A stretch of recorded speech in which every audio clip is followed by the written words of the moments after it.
इस समय की सबसे बड़ी अपडेट आ रही है भारत के अडानी ग्रुप और बांग्लादेश को लेकर।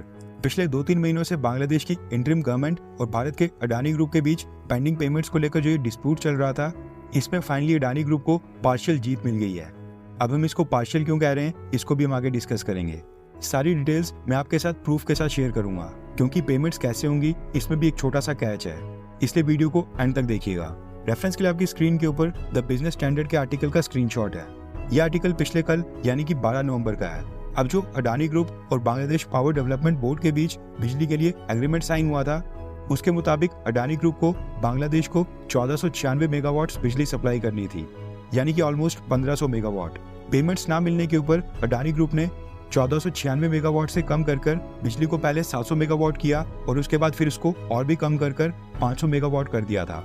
और अब बांग्लादेश पावर डेवलपमेंट बोर्ड का कहना है कि 9 नवंबर को अडानी ग्रुप ने बांग्लादेश को केवल 110 मेगावाट बिजली सप्लाई की थी और उसके अगले दिन यानी कि 10 नवंबर को और कट किया और केवल 47 मेगावाट्स बिजली सप्लाई की थी, यानी कि अडानी ग्रुप ने बांग्लादेश की ऑलमोस्ट 97% बिजली काट दी है और ना के बराबर बिजली आज की डेट में बांग्लादेश को सप्लाई की जा रही है। ऑब्वियस सी बात है कि जब 97% बिजली का कट होगा तो बांग्लादेश की सरकार झुकेगी। और न्यूज़ निकल कर आ रही है कि बांग्लादेश का जो सेंट्रल बैंक है उसने बांग्लादेश के कृषि बैंक को ये ऑथराइज कर दिया है कि वो अडानी ग्रुप को $732 मिलियन की पेमेंट को क्लियर कर दें। इंडियन करेंसी में तकरीबन 6150 करोड़ रुपीस बनते हैं। लेकिन यहाँ पर भी एक कंडीशन है, ये सारी पेमेंट्स पहले तो मार्च महीने से लेकर अक्टूबर महीने की हैं। बांग्लादेश की सरकार ने पेमेंट्स क्लियर करने की डायरेक्शंस तो दे दी हैं, लेकिन बांग्लादेश का कहना है कि वो अभी भी ये सारी पेमेंट्स एक साथ क्लियर नहीं कर सकते हैं। बांग्लादेश पावर डेवलपमेंट बोर्ड के चेयरमैन इंजीनियर मोहम्मद रसूल करीम ने कहा है कि ये काफी बड़ा अमाउंट है।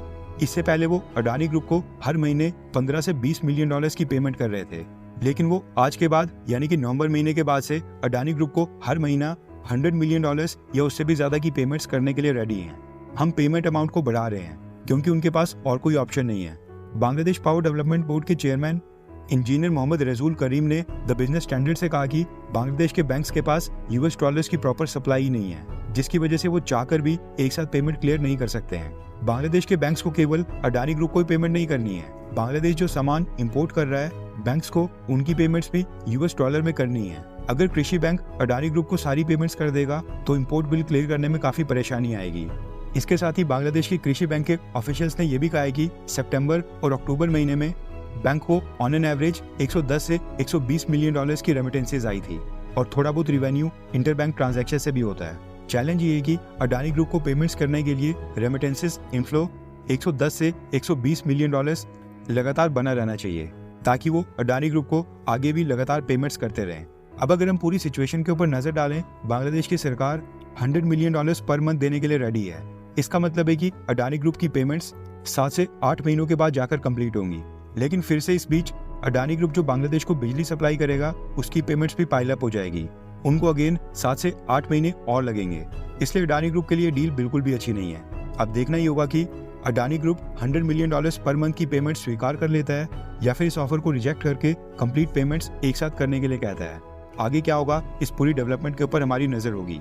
जैसे कोई अपडेट आती है हम आपको दोबारा से इन्फॉर्म कर देंगे, इसलिए अगर आपने हमारे चैनल इंडियन अफेयर्स को अब तक सब्सक्राइब नहीं किया तो कर लें और नीचे कमेंट करके बताएंगी क्या ये जो $100 मिलियन पर मंथ की डील है अडानी ग्रुप को ये एक्सेप्ट करनी चाहिए, हाँ या फिर ना। बांग्लादेश को सारी पेमेंट्स एक साथ क्लियर करने के लिए कहना चाहिए। नीचे कमेंट करके अपनी राय जरूर बताएं।